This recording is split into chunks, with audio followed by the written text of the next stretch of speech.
Bismillahirrahmanirrahim. Assalamualaikum warahmatullahi wabarakatuh.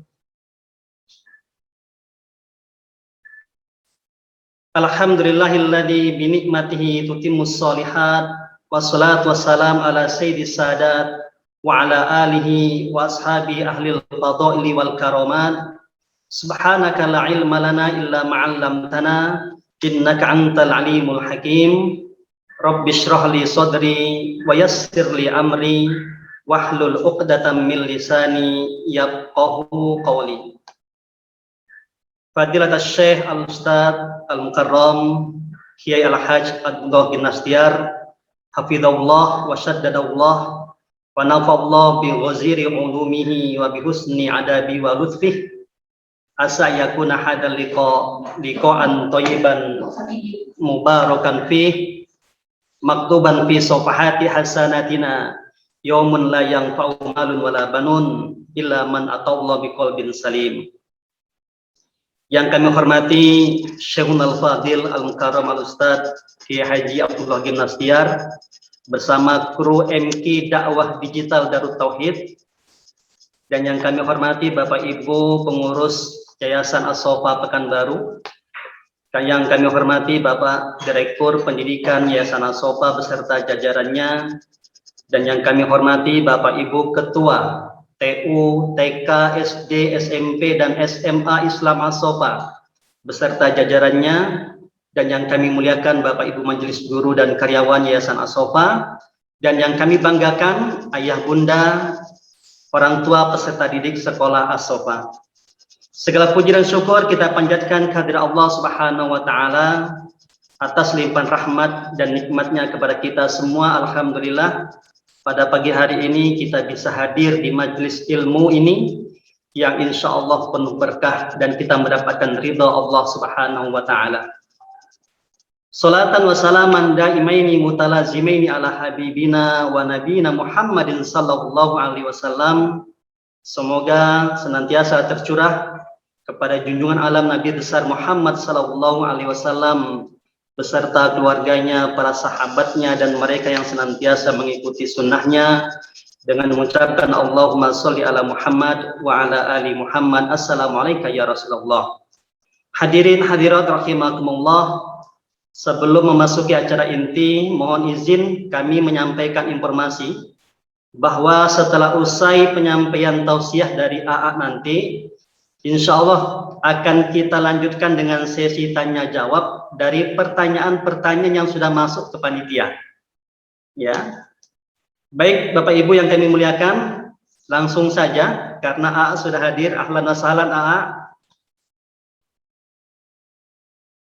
Alhamdulillah. Baiklah, mari sama-sama kita simak tausiah agama yang dengan tema kiat mendidik anak pada masa pandemi. Dengan tema kiat mendidik anak pada masa pandemi bersama Syekhul Al-Fadil Al-Mukarram Al-Ustaz Kiai Al-Hajj Abdullah bin Nastiar. Kepada AA fal yatafaddal mashkura wa ma'jura. Jazakallah khair. Bismillah. Assalamualaikum warahmatullahi wabarakatuh. Waalaikumsalam warahmatullahi wabarakatuh. Alhamdulillahi rabbil alamin. Alhamdulillahilladzi khalaqal mauta wal hayata liyabluwakum ayyukum ahsanu amala wa huwal azizul ghafur. Allahumma sholli ala Muhammadin wa ala alihi wa ashabihi ajma'in.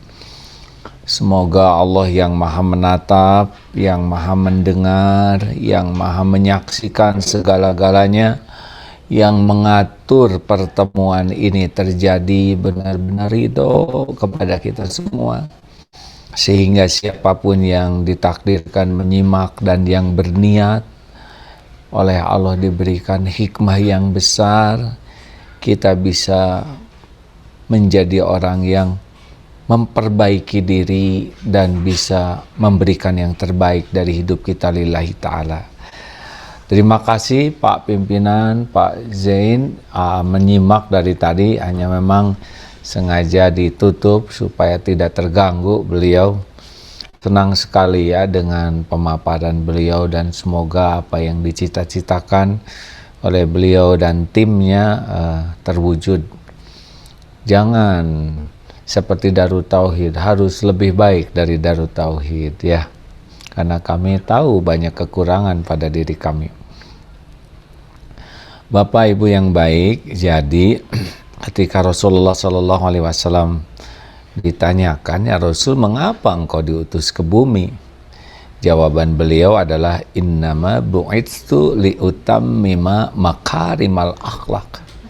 Sesungguhnya aku diutus ke bumi hanyalah untuk menyempurnakan kemuliaan akhlak. Jadi Rasulullah berjuang siang malam, bersimbah air mata, keringat, bahkan darah, semata-mata agar umat manusia ini memiliki kesempurnaan akhlak. Dan ketika ditanya Siti Aisyah tentang akhlak Rasulullah, adalah Al-Quran. Jadi seperti yang dinyatakan Pak Zen tadi, benar sekali ya, kita sungguh bersyukur sekarang orang semangat kepada membaca Quran. Itu hal yang sangat kita syukuri. Dan lebih hebat lagi efeknya ketika paham Quran. Karena Quran itu bukan semata untuk dibaca, dan lebih dahsyat lagi efeknya ketika bisa mengamalkan. Jadi membaca itu adalah kebaikan, tapi belum tuntas. Karena dari membaca ini paham, dari paham diamalkan. Karena akhlak itu pasti mengamalkan Quran, bukan hanya membaca Quran. Nah, rekan-rekan sekalian, Bapak Ibu yang baik, isi Quran yang terpenting itu adalah sumber akhlakul karimah, itu adalah mengenal Allah. Jadi ada yang bertanya, bagaimana ini supaya akhlak bisa menjadi baik? Karena tidak sedikit yang hafal Quran juga akhlaknya belum baik. Bahkan ada yang ikut musabaqah tilawatil Quran juga ternyata lebih sibuk dengan suaranya yang merdu, lebih sibuk dengan tahsinnya. Juga yang menghafal Quran ada yang lebih sibuk dengan hafalannya, belum sibuk dengan Allah.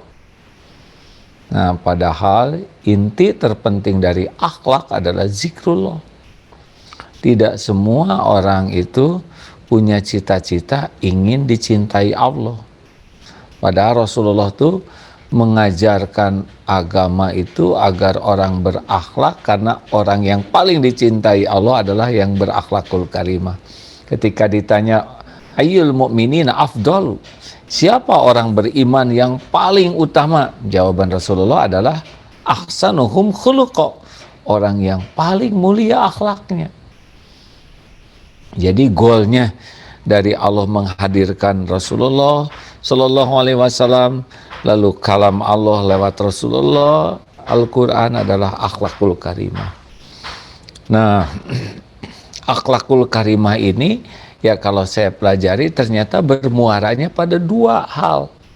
Satu, kepada pencipta, kepada Allah itu benar-benar tauhidnya bersih, kokoh, dan ajeg. La ilaha illallahnya itu mendarah daging. Dan kepada ciptaan, makhluk ciptaan Allah adalah rahmatan lil alamin.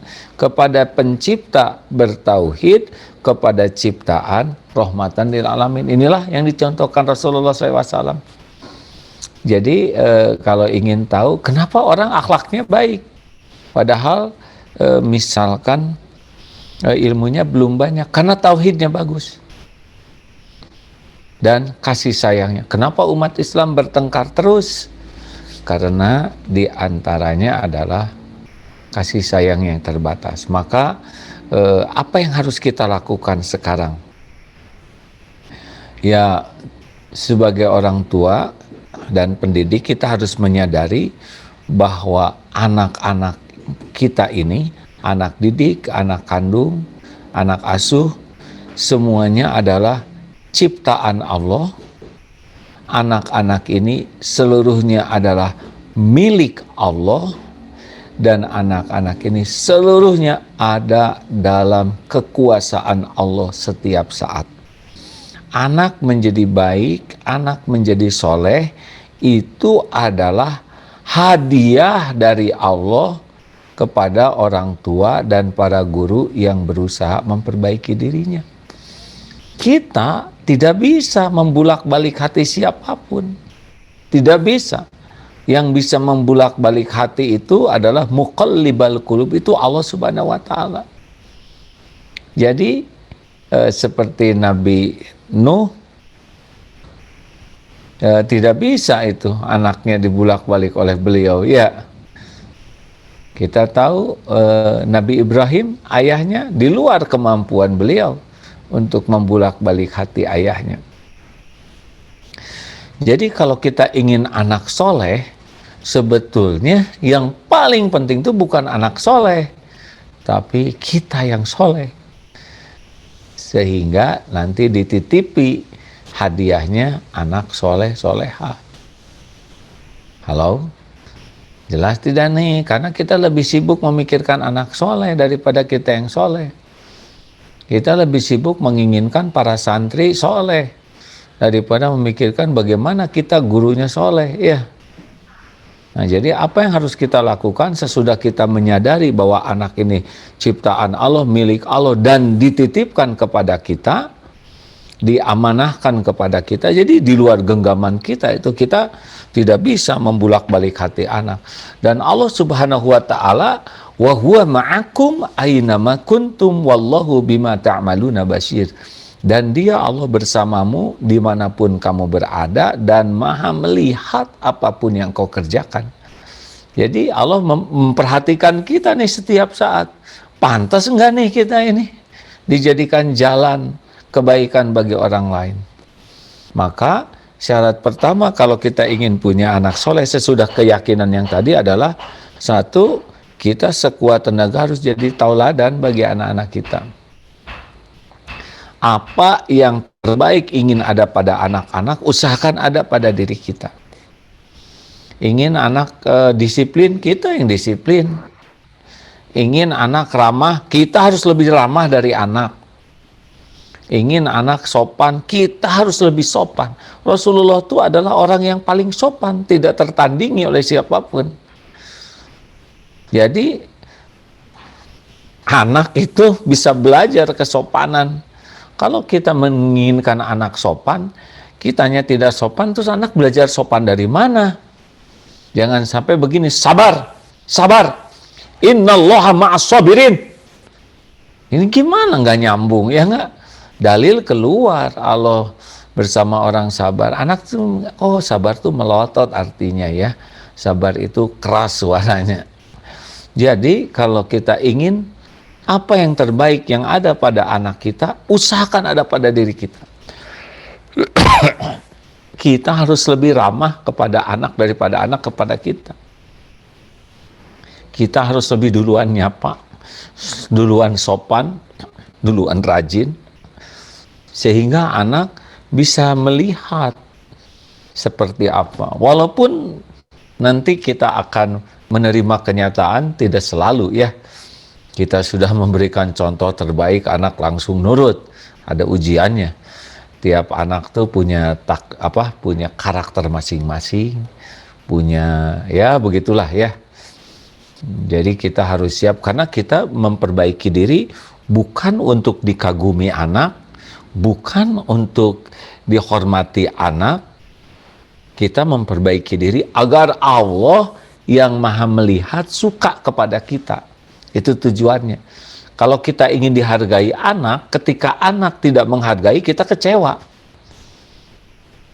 Tapi kalau kita ingin diridhoi Allah, ketika anak kurang menghargai, kita tobat. Ada yang kurang nih pada diri saya. Jadi syarat pertama sekarang, kalau ingin anak berubah, kita yang harus berubah, ya nggak? Karena kita nggak bisa ngebulak-balik hati anak. Nah, Allah memperhatikan kita nih. Allah tahu nih kita lagi berusaha tobat dan memperbaiki diri. Ya.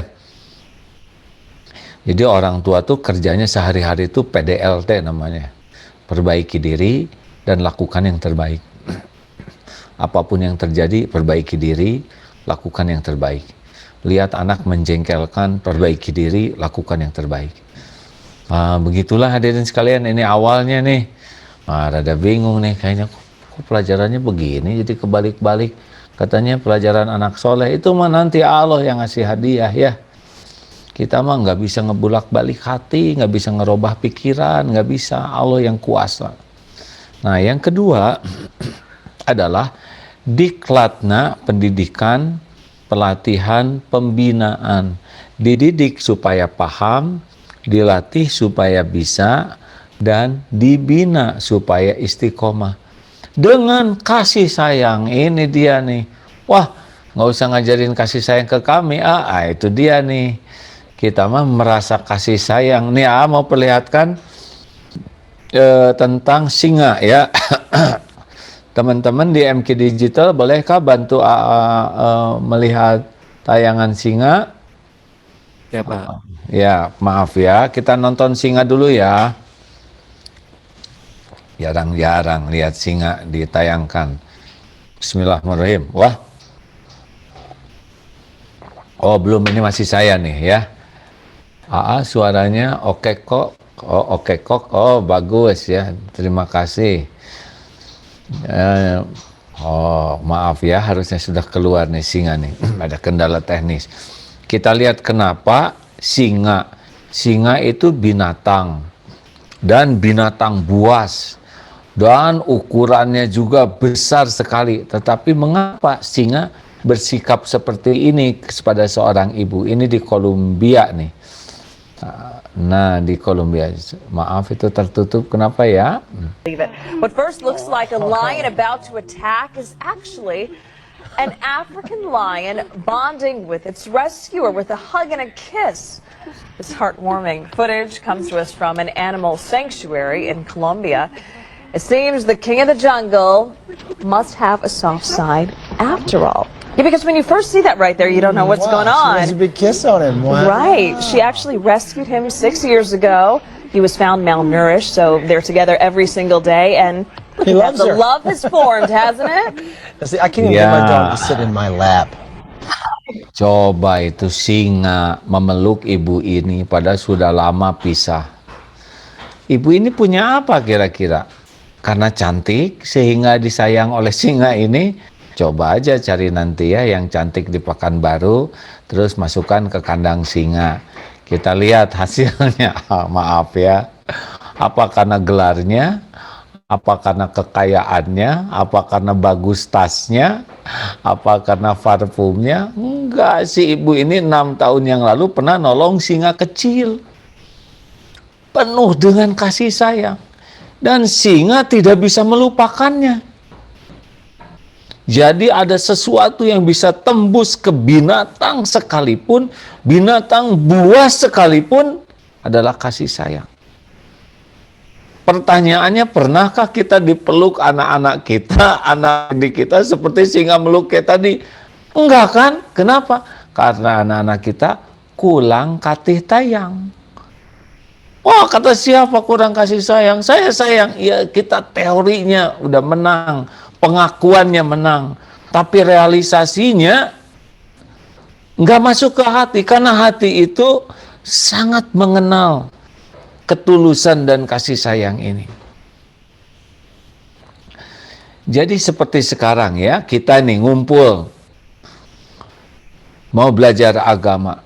Ini kan Rasulullah sudah tidak ada 1400 tahun yang lalu. Kita tidak lihat fotonya, tidak dengar suaranya, tidak ada videonya. Kenapa kita tergerak mencintai beliau? Karena vibrasi ummati, kasih sayang Rasul kepada umatnya itu betul-betul besar dan ikhlas. Sehingga ribuan kilometer, ribuan tahun tembus saja ke hati kita. Ya. Jadi masalah kita tuh dalam mendidik, melatih anak-anak kurang kasih sayang. Itu dia ya. Baru ngaku-ngaku kita sayang, ngaku-ngaku. Enggak usah pakai banyak ngomong. Si ibu ini enggak banyak ngobrol bahasa Kolombia ke singanya. Ya enggak? tapi pelukannya, belayannya, perhatiannya, suapannya, semuanya pakai hati. Dan dengan izin Allah, singa, binatang buas sebesar itu tidak bisa lupa. Halo, saya kira saya sering menonton singa ini dengan sengaja ya, untuk membuat saya evaluasi diri. Oh, mungkin saya kurang kasih sayang tulus ke anak-anak, kurang kasih sayang tulus ke santri ya. Dan saya rasakan guru saya kesayang, aduh, kata guru, kata sama-sama ya muridnya guru, aduh, katanya Mbah tuh sayang sekali sampai sedikit tidurnya ngedoain. Begitu. Pernah nggak kita sedikit tidur ngedoain santri? Enggak, ngorok kayak kita. Pernahkah kita mengurangi tidur hanya untuk mendoakan santri gitu ya?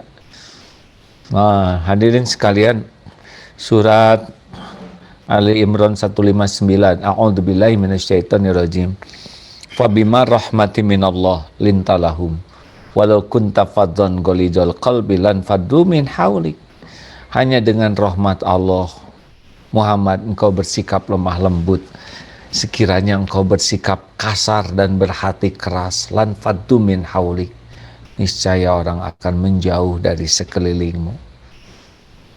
Maafkanlah mereka, mohonkan ampunan bagi mereka, dan bermusyawarahlah dengan mereka dalam urusan itu. Jika engkau sudah bulatkan tekad, faiza azamta fatawakkal Allah, pasrahkan ke Allah. Allah mencintai orang yang tawakal. Nah, Bapak Ibu, hindari kekasaran, lembut, tulus. Aduh, itu bahasa yang binatang dan pohon pun bisa mengenalinya, apalagi anak-anak kita ya. Hati-hati nih yang jengkel-jengkel, apalagi musim ini sekarang ngajar di rumah tuh, waduh, bertengkar. A juga punya anak bungsu masih remaja, aduh, yang dulu ngapalin Quran getol, sekarang karena jauh dari pesantren gitu ya, ya maksudnya di rumah terus, mulai karena tugasnya di komputer, aduh, mulai di komputer, di HP. Cara yang paling bagus peluk aja, peluk. Nih coba ada simulasi ya. Ada ibu yang, anakku, ibu sayang padamu nak. Siang malam ibu tidak pernah berhenti berdoa. Ibu mohon kepada Allah agar engkau jadi manusia mulia, bahagia, selamat dunia akhirat. Ibu mau berkorban apapun demi kebahagiaanmu. Itu bagus nggak? Bagus lah ya. Tapi ada seorang ibu yang tidak banyak bicara. Nah, sini sayang, peluk aja. Sambil hati yang bicara. Duh ya Allah, ampuni saya. Sambil meluk. Ampuni saya, belum jadi orang tua yang baik, belum jadi contoh, belum bisa membimbing titipanmu dengan benar. Ampun ya Allah, titip anak ini. Tidak pakai bicara ke anak, kalaupun bicara hanya dibisikin, nak, maafkan ibu ya, maaf, dan doakan. Mana kira-kira yang paling ada di hati anak itu? Jawab. Semuanya jawabannya pasti sama. Yang meluk, ya kan? Kita terlalu banyak nge-acting. Mama sayang, ibu yang hamil, ibu yang melahirkan, ibu yang menyusui. Datang si bapak, bapak yang membanting-banting tulang. Kalian makan dengan, wow, udah rame. Nah, nggak masuk ke hati itu mah. Acting seperti itu nggak ada. Bahasa hati mah beda. Itu si ibu tadi nggak ngobrol dengan binatang pakai banyak omong. Apa ibu tadi, saya singa, aku sayang padamu loh ya. Aku menyayangi binatang. Dimakan oleh singa ya nggak? Kita mah kebanyakan ngomong, ngaku-ngaku, betul? Halo? Siapa yang tukang jengkel tuh? Hei, tobat. Nah, yang ketiga, jadi sekarang harus nih ngedidiknya tuh Ayat 159, Rasulullah juga penuh kasih sayang. Mendidik supaya tahu, sing sabar ya.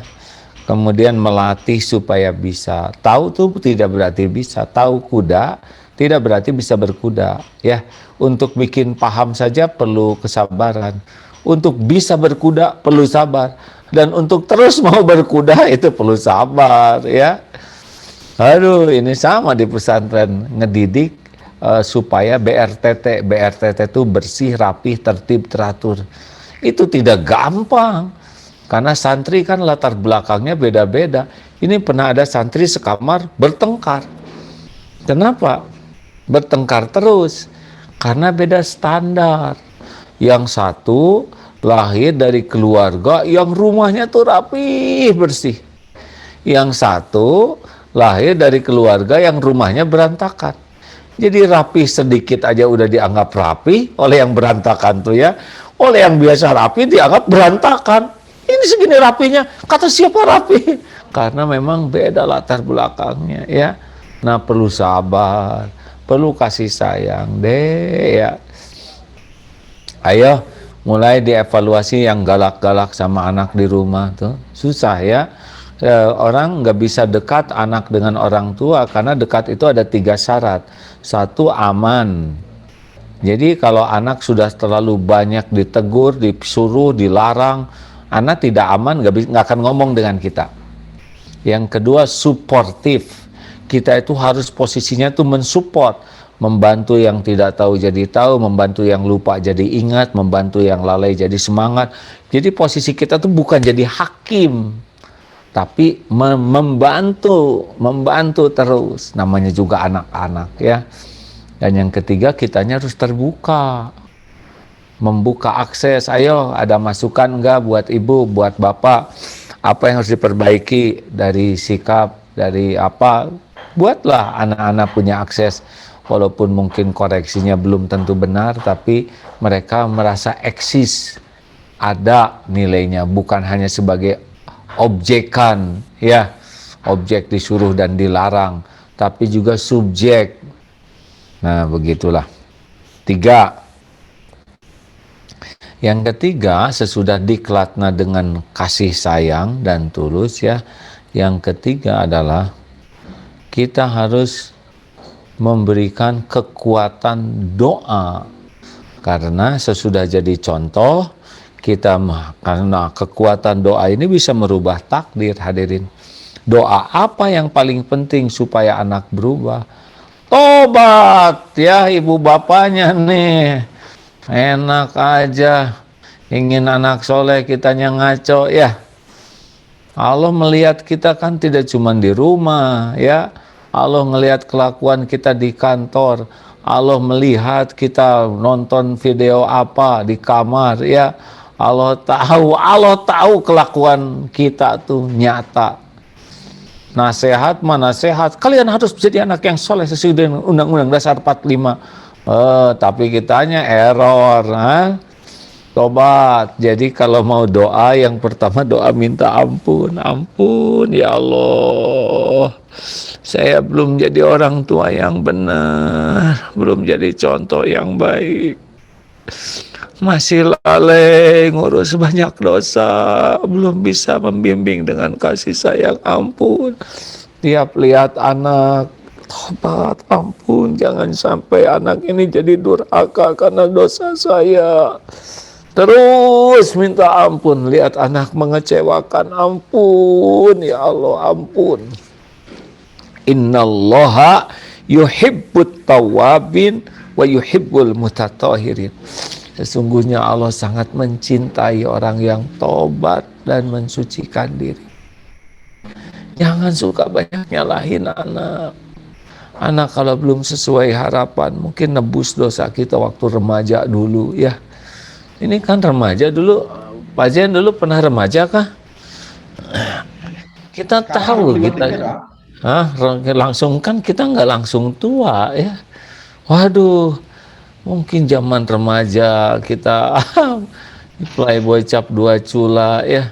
Naksir sana, naksir sini. Lihat anak sekarang, aduh memang tahu nggak boleh pacaran, tapi kitanya mantan.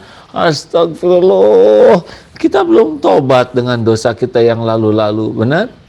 Atau kita guru tapi lihat yang cakep-cakep aja, mata nggak terjaga, tobat. Allah tahu maksiat. Yang kedua, doanya dengan banyak doa tobat, doa minta Allah membulak-balik hati. Jadi kalau lihat anak tuh ya, langsung keluar doa. Hati yakin ini titipanmu ya Allah, ini milikmu. Ya Allah solehkan. Jadi kalau tangan megang tuh hati tuh ke Allah. Mau membangunkan anak, ya Allah, hanya Engkau yang kuasa membangunkan. Tangan membangunkan, mulut bicara, tapi hati ke Allah. Kalau hatinya nggak ke Allah, jengkel. Bangun, bangun. Ibu tuh udah ingin kalian tuh jadi anak soleh. Sholat, sholat. Ayo main HP aja. Oh iya, yes, gimana? Harusnya ya Allah ampun. Mungkin belum tentu langsung diturut ya. Nggak apa-apa, doa. Dan Allah memperhatikan. Allah tahu kita sujud, nangis. Allah tahu kita memohon. Allah tahu ketika kita membangunkan anak. Allah lihat itu ya. Kita berdoa. Allah tahu kita mengandalkan Allah. Wa may yatawakkal 'ala Allah fahuwa hasbuh. Dan barang siapa yang bertawakal kepada Allah, fahuwa hasbuh, Allah cukupi. Kekuatan doa itu melampaui kekuatan nasihat. Karena doa itu mengandalkan Allah. Nasihat itu hanya ngandelin omongan kita. Yang kita aja nggak mempan nasihat buat diri sendiri ya. Itu dia sekarang banyak sujud, banyak air mata tobat, banyak doa. Kalau bisa lebih banyak doanya lah daripada ngomongnya. Ngomong mah suka ngelantur kita ya kan. Halo, kalau doa mah nggak akan marah-marah hadirin. Nah, yang keempat, 1. Tauladan, 2. Diklatna dengan penuh kasih sayang, 3 adalah memperbanyak ibadah dan doa, dan yang keempat adalah ini penting, carikan lingkungan terbaik. Saya senang sekali tuh kalau nanti apa yang di As-Sofa ini bisa terrealisasi, bagaimana anak-anak membaca Quran dan memahaminya ya. Ini pertolongan Allah nih. Mudah-mudahan orang tuanya nanti yang ikut belajar juga, jangan cuma nyuruh anak baca Quran.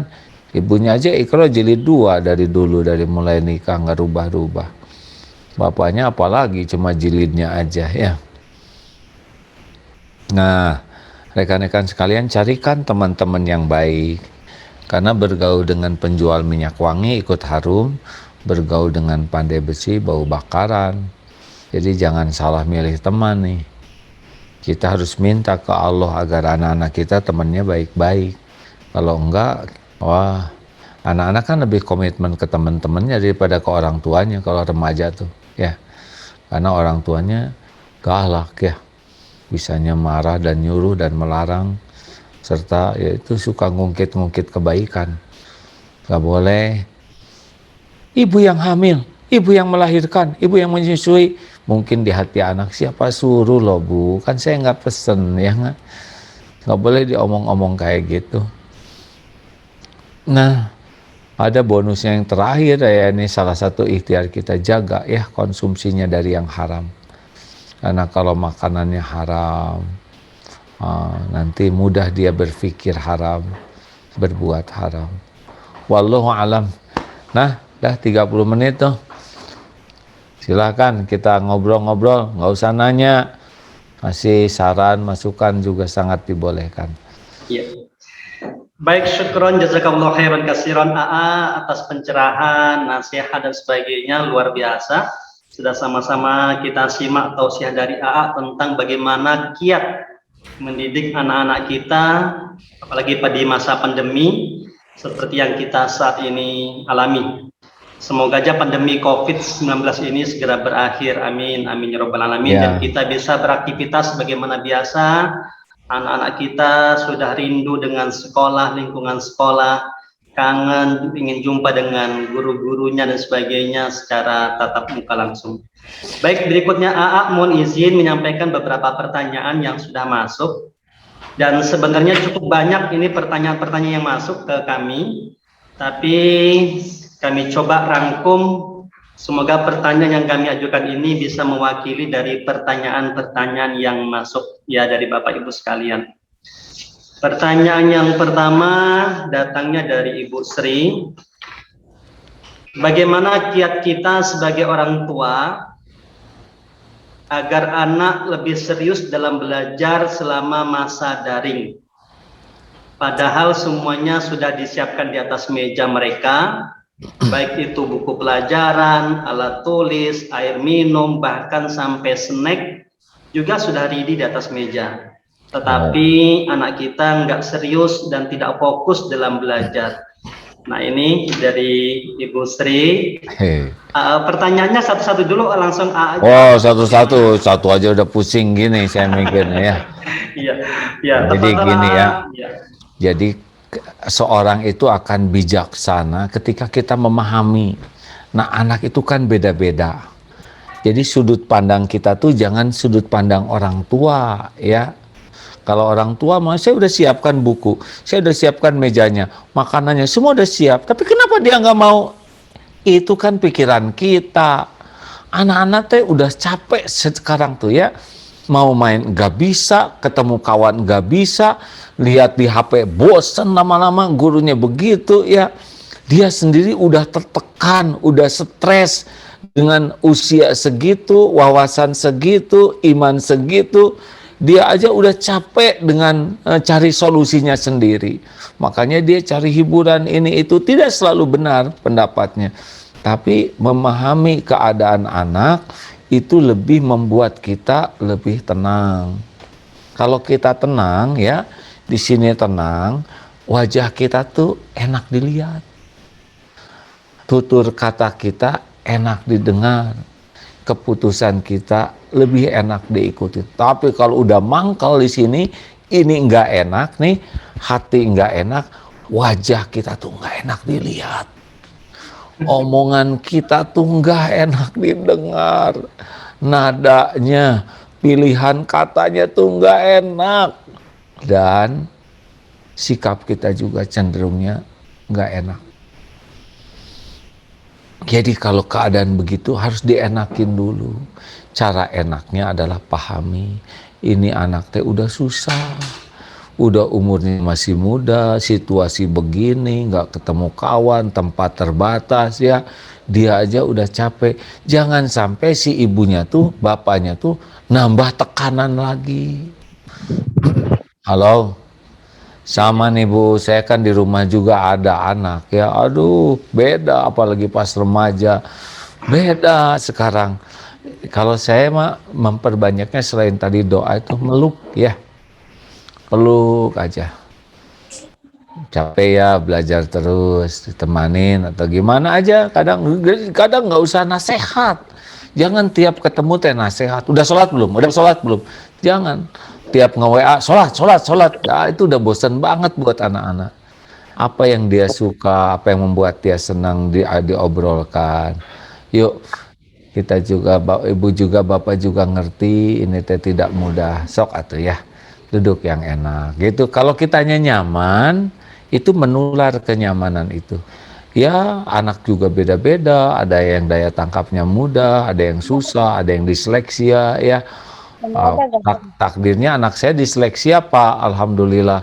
Jadi saya juga disleksia, jadi ada kesulitan menulis, dalam berbahasa, suka ketukar-tukar huruf itu L dengan J, M dengan W, itu kan tidak mudah ya, apalagi baca Quran. Ba, bi, bu tuh wow, dapat tukar-tukar ya. Lam, jadi ya harus mengerti saja. Kalau dia mau menjelaskan susah kan jadinya jengkel dianya. Oh begini, makin kita paham, kita makin bijaksana. Makanya jangan sangat ingin dipahami, tapi pahami anaknya. Dan anak tuh jangan disamakan, beda-beda ya. Karena Allah tuh memang menciptakan makhluk tuh unik. Bijaklah, jangan emosional. Nggak selesai dengan marah kok. Halo? Ya. Saya juga ngomong gini pakai perjuangan. Aduh, kadang-kadang jengkel ya Allah, tapi dia lebih menderita dari kita, ya nggak? Anak-anak kan terbatas wawasannya. Dia bingung menghadapi situasi begini, tambah bingung lihat ibu bapaknya bingung. Ayo, Om, Pak pembawa acara, moderator. Oke, baik AA. Berikutnya pertanyaan yang kedua nih A, yaitu bagaimana cara yang baik untuk mengarahkan anak kita dalam berinteraksi dan juga bersosialisasi di media sosial. Media sosial seperti di WA, kemudian di Facebook dan sebagainya, semasa pandemi seperti sekarang ini. Karena gaya bahasa anak-anak sekarang, bahasa pergaulan anak-anak sekarang cukup memprihatinkan dan menggunakan bahasa-bahasa atau istilah-istilah yang tidak baik atau tidak sopan. Tapi bahasa itu menjadi bahasa yang gaul bagi mereka. Nah, ini bagaimana nih ya? Mohon pencerahannya. Iya.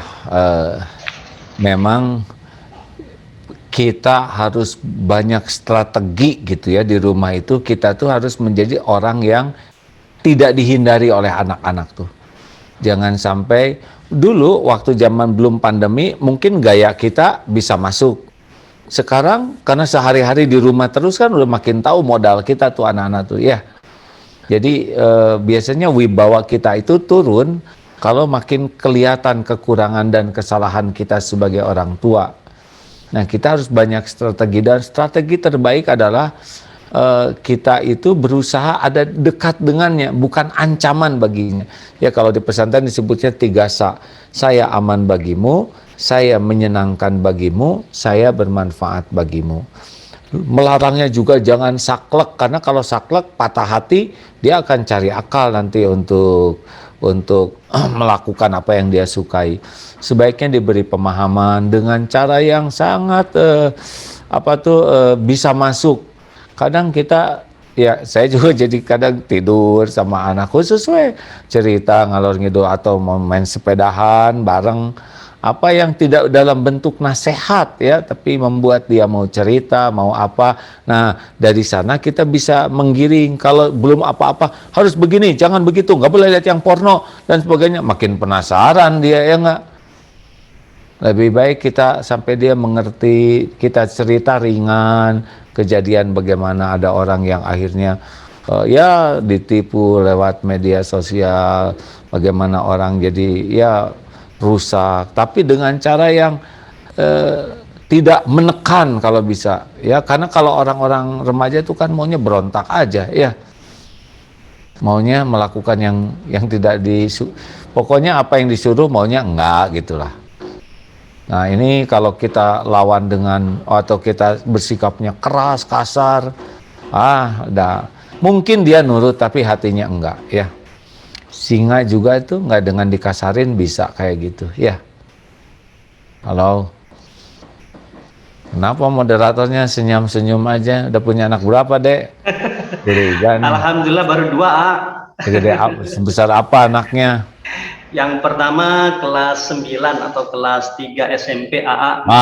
Lumayan kalau gitu ya. Ada anak yang udah soleh nggak banyak dinasehatin juga soleh sendiri. Ada yang nggak tahu gimana ya, lebih soleh dari kita. Ada tuh ya, tapi ada yang waduh pinter, banyak akal, ngejawab ada itu ya.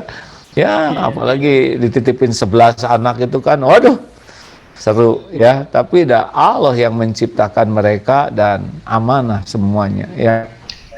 Oke, baik AA, berikutnya kita sebagai orang tua pasti selalu mendambakan dan bercita-cita agar kelak anak kita menjadi anak yang soleh dan soleha.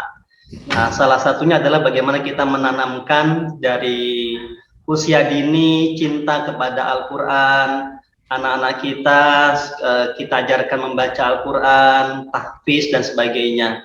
Tetapi seiring jalannya waktu AA, kami sebagai tenaga pendidik dan juga sebagai orang tua berbeda menghadapi kondisi anak ketika masih di SD dengan ketika mereka sudah masuk di SMP dan SMA, minatnya cinta kepada Al-Quran.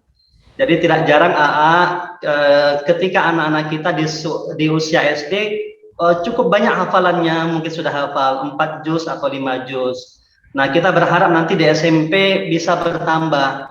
Tetapi yang terjadi malah jalan di tempat, bahkan kadang-kadang malah mundur. Jadi hafalannya hilang dan sebagainya. Nah, ini gimana kiat-kiat untuk memberikan ini, karena kondisi mereka kan sudah berbeda ketika mereka mengatakan saya bukan anak-anak lagi, kan begitu. Ya, silakan. Aduh, ini mah kayak saya lagi ditempelengin ini. Nanya, tapi saya jadi kayak ngelihat apa yang disampaikan ini nyata ya. Benar. Anak remajanya tinggal 3 yang belum nikah nih ya. Alhamdulillah. Ya, ada yang kecil yang ngapalin, tapi dalam situasi begini mau balap coba, ya nggak, senangnya pindah ke balap. Aduh, gimana? Tapi kita harus bijaksana ya. Kalau dulu senang, sekarang berkurang, kan tidak tertutup kemungkinan besok lusa jadi senang lagi, ya nggak? Masalahnya sekarang input yang banyak itu dari luar tuh banyak sekali, dan kita nggak bisa mendampingi.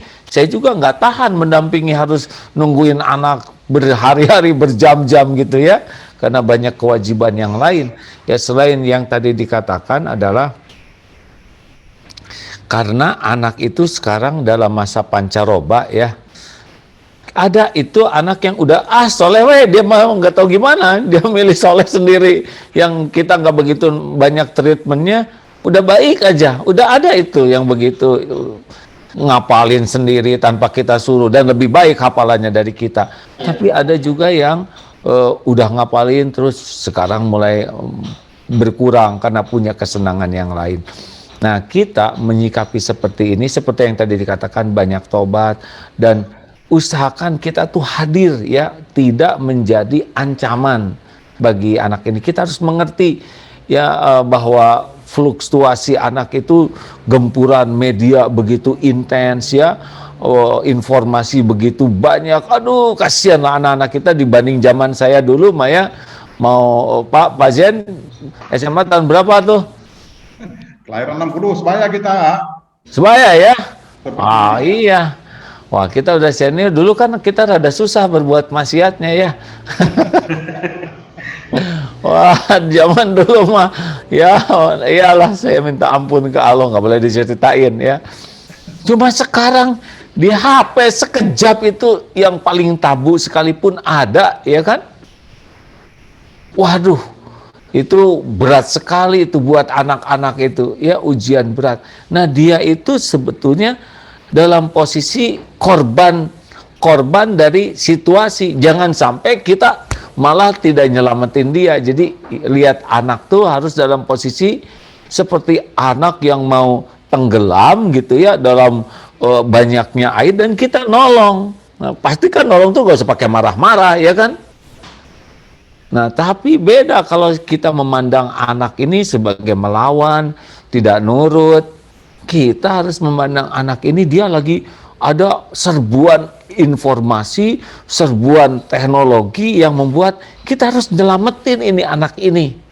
Nah, beda itu auranya dengan ini anak teh maunya begini aja, nggak nurut dengan keinginan. Itu udah pancaran hatinya beda. Nah, cobalah di aura-aura mau nyelamatin, dan anak suka itu. Kalau di pesantren ada rumus juga, Pak. Jangan menuntut anak berubah, tapi tuntutlah diri berubah, bantu anak berubah. Jadi bukan nuntut anak berubah, yang dituntut tuh diri. Nah, anak itu kita bantu berubah. Oh, nggak bisa sekaligus lah berubah tuh ya, ada turun naik lah, kita aja ngaconya lama ya kan. Kita aja kan baru sadarnya akhir-akhir ini ya, itu juga nggak stabil ya kan. Halo. Nah, jadi itu konsep dasarnya itu, jadi melihat anak tuh jangan sebagai anak yang jadi nggak nurut, anak jadi pemalas. Enggak gitu. Anak juga mau baik, cuman serbuan dari luar itu lebih menarik. Tayangan-tayangan itu lebih menarik daripada tayangan bapak ibunya ya. apa yang diceritakan. Nah, bagaimana nih kita membantu anak kita? Jadi posisinya itu jangan seperti anak yang jadi malas, melawan, jangan. Tapi anak yang sedang diserbu dan saya harus membantu. Nah, itu beda auranya. Ke kitanya juga beda tekanannya, ya. Halo? Oke, baik AA, luar biasa. Janganlah menuntut anak untuk berubah, tapi Tuntut jadikanlah diri tuntutlah berubah diri untuk berubah dan membantu anak berubah. dan membantu anak untuk berubah. Jadi teringat dengan pepatah Arab ini A bunyinya aslih nafsaka yasluh lakan nas. Perbaikilah dirimu, maka niscaya orang lain juga akan berbuat baik kepadamu. Berarti memang kita berawal dari kita ya harus menjadi qudwah hasanah. Ya, 3M, mulai dari diri sendiri, mulai dari hal yang kecil dan mulai saat ini. Subhanallah, Masya Allah Ustaz. Oke, baik. Mungkin dari yang di sini, Bapak Ibu, ada yang mau langsung berinteraksi kepada AA, kami persilakan. Itu yang nulis sudah banyak betul. Iya. Silakan mungkin kepada Ustazah Nur Aziza, juga ada Ustazah Aisyah Sri Ridnyati, ada Ustadz Firdaus, Ustadz Munawir. Kami persilahkan. Boleh? Satu. Ya, tafadhol Ustaz. Jazakallah. Bismillahirrahmanirrahim. Assalamualaikum warahmatullahi wabarakatuh. Waalaikumsalam warahmatullahi wabarakatuh. Insyaallah sudah disampaikan begitu jelas. Sebenarnya tersedak nih. Nggak tahu harus apa lagi yang mau disampaikan, semuanya tepat, teratur dan menyentuh di hati. Apa yang disampaikan oleh AA. Alhamdulillah. Terus pertanyaannya sederhana, bagaimana supaya istiqomah? Nah, ini mah pertanyaannya rata-rata nyindir saya ini hadirin sekalian. Ya pertanyaan, kamu istiqomah enggak gitu. Aduh, tapi ya jadi begini ya, istiqomah itu adalah kan istiqomah mendatangkan karomah ya, kemuliaan itu dari istiqomah. Khairul a'mal adwamuha wa inqal. Amal yang paling baik, yang paling dicintai Allah, ada beberapa hadisnya ya, adalah amal yang dilakukan secara terus-menerus, konsisten, dawam, walaupun sedikit. Nah, sebetulnya rahasia dari semua ini adalah namanya ambak. Kalau kita tahu sesuatu itu apa manfaat bagimu, ambak itu artinya ya. Makin kita paham manfaatnya, kita tuh makin tergerak tuh. Jadi kalau kita kurang paham, kurang energinya ya. Maaf, saya baru bersepeda Pak dari Geger Kalong naik ke Lembang, baru ke sini ke pesantren. Ada yang nanya, kenapa semangat? Saya sudah tua ya enggak? Kalau saya tidak bergerak ya, ini kolesterol naik, asam urat naik. Dan sambil bersepeda itu ternyata banyak, bisa menghirup udara, bisa melihat alam ya. Nah, karena banyak hasil browsingnya, maka saya tahu, oh saya harus melakukan sepeda sekian. Karena tahu ya. Nah sekarang kalau tidak tahu, maka kita tidak semangat. Makanya kalau orang istiqomah tuh pertanyaannya, suplai informasinya ini istiqomah tidak? Jadi kalau kita yang tidak istiqomah belajar, tidak istiqomah mendengar ilmu, itu sulit istiqomah lain-lainnya. Karena kita membutuhkan input. Jadi istiqomah yang awal itu memang istiqomah input. Halo? Ya, kan ya. Input itu pupuk iman. Kalau inputnya kurang, pasti turun tuh. Nah, kayak seperti ini kan ngegas ini ya. Ngegas, tapi kan nggak lama ya. Tergantung kita punya sistem enggak supaya gasnya konsisten. Ini akan pakai sepeda listrik.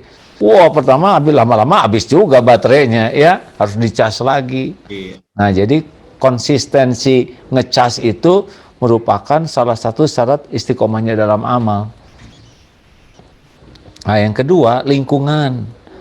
Lingkungan ini juga sangat membantu. Jadi kita biasakan punya tim untuk saling mengingatkan dikala kita turun ya.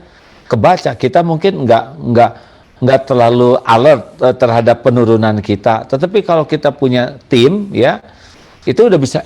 Kamu lagi turun nih, lagi down. Nah, itu membantu kita tuh. Nah, suami istri juga sebetulnya bisa begini, ya. Jadi obrolan suami istri tuh jangan ngobrol kemana-mana aja, tapi apa yang saya perbaiki nih, kelihatan apa yang kurang.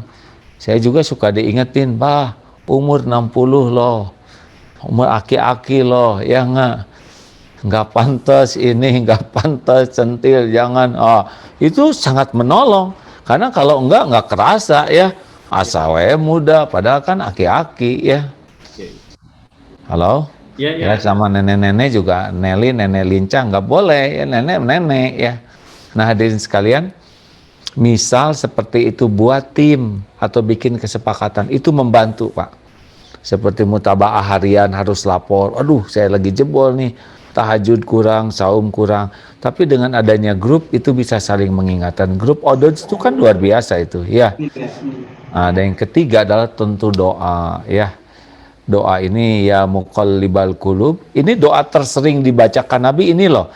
Ya muqallibal qulub, tsabbit qalbi ala dinik. Coba baca hadisnya itu. Kata istri Rasulullah SAW, Ummu Salamah, doa yang paling sering dibacakan oleh Nabi Muhammad adalah ya muqallibal qulub, wahai pembulak-balik hati, tsabbit qalbi ala din, tetapkan hati ini dalam agamamu. Kenapa? Ya karena hati dibulak-balik oleh Allah. Dan kita sekarang sengaji tahajud, besok lusa belum tentu loh. Berapa banyak yang hafal Quran diambil oleh Allah hafalannya, benar? Makanya istiqomah baca doa itu, istiqomah nyari ilmu, istiqomah mematuhi kesepakatan sistem misalkan, dan istiqomah doa, di antaranya itulah, ya. Memang yang paling berat itu yang udah pimpinan. Kalau para pimpinan kan yang lain rada nggak berani ngingetin, ya. Ini ya misalkan takdir saya di pesantren ini kan dianggap sesepuhnya. Nah itu yang lain kan sungkan. Nah saya harus punya lagi siapa yang paling berani ngingetin saya. Jangan sampai lolos, karena kita perlu sekali cermin itu, ya. Kalau perlu gaji orang khusus untuk ngingetin kita kalau kendor. Nah, kita mah yang ngingetin dipecat, nanti repot, ya. Iya. Oke, baik, AA. Ini ada lagi yang pertanyaan masuk nih, AA. Silakanlah, A. Terima kasih. Iya. Nuhun. Pertanyaan Maaf ya, saya agak boros minum, maaf ya. Mangga, A.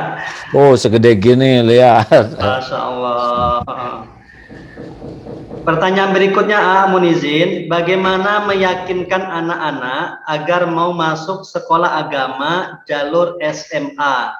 Karena alasannya tidak mau masuk ada hafalan minimal 1 juz untuk syarat menyelesaikan sekolah. Untuk syarat menyelesaikan sekolah menengah atas tersebut. Sementara dia merasa nggak mampu untuk menghafal. Sikap apa yang harus diambil saya, AA? Berikut dari Ibu Kumalasari. Hei. AA. Aduh, ibu-ibu. Dulu anak saya juga kabur dari pesantren. Aduh, jadi saya ditanya gini teh langsung memori saya, anak ada bawa. Saya kan anaknya 11, Pak. Ada yang di pesantren kan susah sekali, ya. Kabur hanya ada 2 hari, Pak, di pesantren. Aduh, malu saya, ya. Anak orang lain mau betah, anak sendiri pulang, ya. Tapi ya memang begitu faktanya, tiap anak tuh beda-beda. Sehingga pendekatannya juga tidak bisa sama, ya. Tidak bisa sama.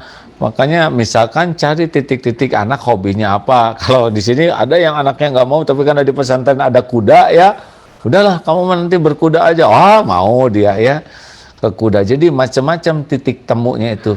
Dan memang gini, hafalan itu jangan sampai jadi sesuatu yang menekan, ya. Kalau anak-anak dipaksa Quran, jadi Quran itu sebagai beban, nggak boleh. Quran itu harus menjadi sesuatu yang menyenangkan. Jangan, ya maaf sekali, ya, mungkin beda dengan cara yang lain, tapi saya nggak berani nanya tuh ke anak saya, sudah hafal berapa juz gitu, ya. Karena saya khawatir nanti dia ngapalin hanya buat nyenengin bapaknya. Udah ya, pokoknya Silakan baca Quran sesukanya, yang enak, yang penting mah tiap hari, dan yang paling penting tiap huruf dibaca membuat Allah suka, udah itu. Nanti kalau Allah mau bikin banyak hafalannya ya syukur, kalau sedikit juga nggak apa-apa, yang penting disukai Allah. Dah, Bapak mah nggak akan nanya berapa hafalannya, sok aja. Nggak usah malu, nggak usah ngebanding-banding, dah tiap anak beda-beda kemampuannya. Nah dia senang, dan lumayan itu, hafalannya jadi banyak ya. Dibanding dia, udah berapa juz? Kenapa anak itu terus gitu? Kenapa kamu belum apal-apal?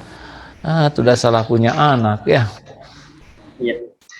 Baik, berikutnya langsung dari Ibu Nur Hasanah. Ini mau bertanya langsung kepada AA, kepada Ibu Nur Hasanah.